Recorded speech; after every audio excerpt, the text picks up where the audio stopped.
Hello friends, അപ്പോൾ നമ്മൾ ഇന്ന് ആറന്മുള ഫാം ബ്ലോക്ക് 13 ചെറിയൊരു ചായക്കടയിലാണ്. നമ്മൾ തട്ടുകട എന്ന് പറയാം. അപ്പോൾ നമുക്ക് അങ്ങോട്ടേക്ക് പോകാം. ഇതിൽ കൂടെ ആനയൊക്കെ പോയിട്ടുണ്ട് കുറേ. അപ്പോൾ നമുക്ക് കടയിലെത്തിയിട്ട് നമുക്ക് ബാക്കി വീഡിയോ കാണാം. ഈ ചേച്ചി, അപ്പോൾ നമുക്ക് ഈ ചേച്ചിനോട് ആറന്മുള ഫാമിനെ കുറിച്ച് എന്താ പറയാനുള്ളതെന്നൊക്കെ നമുക്ക് ചോദിക്കാം. കുറിച്ച് പറയാനാണെങ്കിൽ ഞങ്ങളിവിടെ വീട്ടിലോടെയാണ് ജീവിക്കുന്നത്. ഞങ്ങൾക്ക് സ്ഥലം കിട്ടിയിട്ടില്ല. ഞങ്ങളിവിടെ കയ്യേറ്റക്കാരാണ്. അത്രയിലൊന്നും ഉറങ്ങാറില്ല. പുറത്തിറങ്ങാൻ ബുദ്ധിമുട്ടാണ്. അങ്ങനെയാണ് ഞങ്ങളിവിടെ ജീവിക്കുന്നത്. ഞങ്ങളുടെ കുട്ടികൾക്കൊന്നും പഠിക്കാനുള്ള വെട്ടവും വെളിച്ചവും ഒന്നുമില്ല. പിന്നെ ആറന്മുള ഫാമിൽ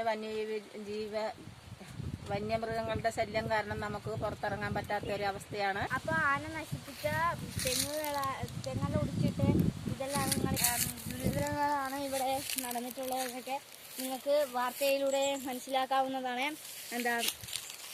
ഒരേക്കർ സ്ഥലത്തിലെ തെങ്ങുകളുണ്ടെങ്കിലും പകുതി ഏക്കറയും ആന പൊട്ടിച്ചിട്ട് നശിപ്പിച്ചിട്ടാണുള്ളത്. അപ്പം ഇവിടെ കുറേ ആളുണ്ട് കയ്യേറ്റക്കാരായിട്ട് നിൽക്കുന്നത്. അവർക്ക് പട്ടയം കൊടുക്കുന്നില്ല. പട്ടയം പാസ്സാവും എന്ന് പറയുന്നതല്ലാണ്ട് പട്ടയം ഇതുവരെ കൊടുത്തിട്ടില്ലെന്നാണ് ഇവിടുത്തെ ആ കടയിലെ ചേച്ചി പറയുന്നത്. അപ്പം കളക്ടർ മന്ത്രികൾ എല്ലാം വന്നായിരുന്നു. അപ്പം ഇതിൻ്റെ മേലെ കുറച്ച് മേലെയായിട്ട് ഈ ചേച്ചി പറഞ്ഞതാണ്, കുറച്ച് മേലെയായിട്ട് 2 പേരെ ആന ചവിട്ടി കൊന്നിട്ടുണ്ടായിരുന്നു. അപ്പം അവരെല്ലാം അവരെ ആംബുലൻസിൽ കയറ്റി വിടാണ്ട് മന്ത്രിയൊക്കെ വന്ന് കഴിഞ്ഞ് കുറേ വണ്ടികളൊക്കെ പോയിട്ടുണ്ടായിരുന്നു. കൂടുതലായിട്ടും GHSS ആറന്മുള ഫാം സ്കൂളിലാണ് പോകുന്നത്. കുറേ പ്രദേശങ്ങളൊക്കെ ഉണ്ട്, കുറേ കുട്ടികളുമുണ്ട്.